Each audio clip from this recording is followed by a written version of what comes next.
Hi friends, welcome back to Iota online tuition academy. എല്ലാവരെയും biology ക്ലാസ്സിലേക്ക് ഞാൻ സ്വാഗതം ചെയ്യുന്നു. എല്ലാവരും സുഖമായിരിക്കുന്നു അല്ലോ അല്ലേ? ഓക്കെ, അപ്പോൾ നമ്മുടെ ഫസ്റ്റ് ക്ലാസ് നമ്മൾ പഠിച്ചു. നമ്മൾ എന്തൊക്കെയാണ് പഠിച്ചതെന്ന് ഓർമ്മയുണ്ടോ നിങ്ങൾക്ക്? എന്തൊക്കെയാണ് നമ്മൾ പഠിച്ചത്? ഫസ്റ്റ് ഒരു നോബൽ പ്രൈസാണ് നമ്മൾ പഠിച്ചത്. ആർക്കൊക്കെയാണ് കിട്ടിയത്? Jennifer A Doudna and Emmanuelle Charpentier. They got Nobel Prize in 2020 in chemistry. Okay, then in which area they got the Nobel Prize? In gene editing. They discovered CRISPR-Cas9 techniques in gene editing. Okay, then what is gene editing? എന്താ gene editing എന്ന് പറഞ്ഞാൽ ഈ ജീനിൽ DNA-യിലുള്ള ജീനിൽ അഭിലഷണീയമായിട്ടുള്ള മാറ്റങ്ങൾ വരുത്തുന്നതിനെയാണ് gene editing എന്ന് പറയുന്നത് അല്ലേ? എന്താണ്? To bring the desirable changes in the gene of DNA, that is gene editing അല്ലേ? നമ്മൾ ജീൻ എഡിറ്റിംഗ് എന്താണെന്ന് നമ്മൾ പഠിച്ചു. ഓക്കെ, ഇനി പിന്നെ എന്താണ് നമ്മൾ പഠിച്ചത്? നമ്മൾ DNA, the position of DNA. എവിടെയാണ് DNA കാണപ്പെടുന്നത്? DNA-യുടെ സ്ഥാനം എവിടെയാണ്? നമുക്കറിയാം, സെല്ലിൽ എന്തുണ്ട്? ന്യൂക്ലിയസ് ഉണ്ട്. ന്യൂക്ലിയസിൻ്റെ ഉള്ളിൽ ക്രോമോസോം ഉണ്ട്. ഈ ക്രോമോസോമിലാണ് DNA ഉള്ളതെന്ന് നമ്മൾ പഠിച്ചു. ദെൻ ഇനി ദ സ്ട്രക്ചർ ഓഫ് DNA-യുടെ സ്ട്രക്ചർ എങ്ങനെയായിരുന്നു?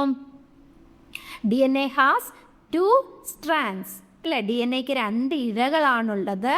The 2 strands are made up of sugar and phosphate units.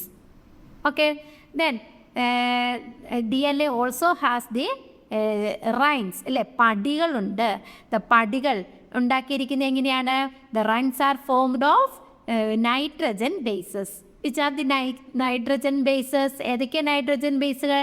Adenine, thymine, guanine, cytosine. Adenine always pair with thymine അല്ലേ? Guanine always pair with cytosine. Okay, clear ആയല്ലേ? Okay, then what is nucleotide? It is a basic unit of DNA. DNA-യുടെ basic unit ആണ് എന്ന് പറയുന്നത് nucleotide എന്ന് പറയുന്നത്.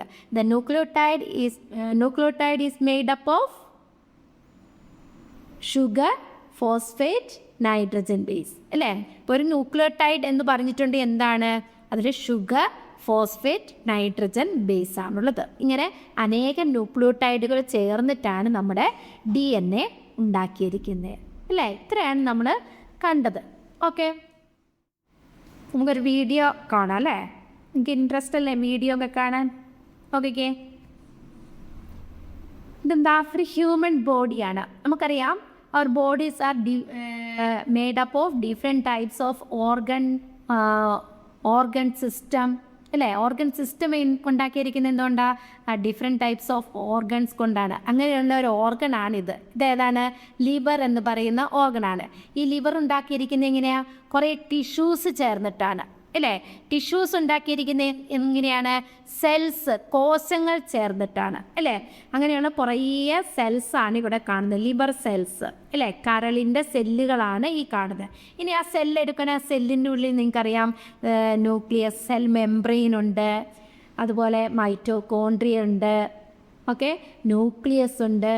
ഇനി ഈ ന്യൂക്ലിയസ് എടുക്കുകയെന്ന് വിചാരിക്കേ. ഈ ന്യൂക്ലിയസിൻ്റെ ഉള്ളിൽ എന്താണുള്ളത്? ക്രോമോസോംസ് ഉണ്ട്. കണ്ടോ? ക്രോമോസോംസ് ഉണ്ട്. ഇതുപോലെയുള്ള ക്രോമോസോമുകളുണ്ട്. ദെൻ ഈ ക്രോമോസോമിലാണ് എന്ത് കാണുന്നത്? DNA കാണുന്നത്. എന്താ കാണുന്നത്? DNA കാണുന്നത്. നമുക്കറിയാം DNA-യുടെ സ്ട്രക്ചർ എങ്ങനെയാണ്? ഡബിൾ ഹെലിക്കൽ മോഡലാണ്. ഡബിൾ ഹെലിക്സ് മോഡലാണ്. ചുറ്റുഗോവണിയുടെ ആകൃതിയാണ്. ഓക്കെ, ഇതാണൊരു DNA എന്ന് പറഞ്ഞിട്ടുണ്ട്. DNA-യിലെ rungs are made up of nitrogen bases അല്ലേ? Okay, adenine, thymine, cytosine, guanine. Adenine always pair with thymine. കണ്ടില്ലേ? ഇതാണ് ചുറ്റുഗോവണി. ഓക്കെ, ക്ലിയർ ആയോ? അത്രയും ക്ലിയർ ആയല്ലേ? ഇതൊന്നും നിങ്ങൾ പഠിച്ചിട്ടില്ല, നമ്മൾ പഠിക്കും. അപ്പോൾ കൂടുതൽ നിങ്ങൾക്ക് മനസ്സിലാക്കാനായിട്ട് പറ്റും. ഓക്കെ.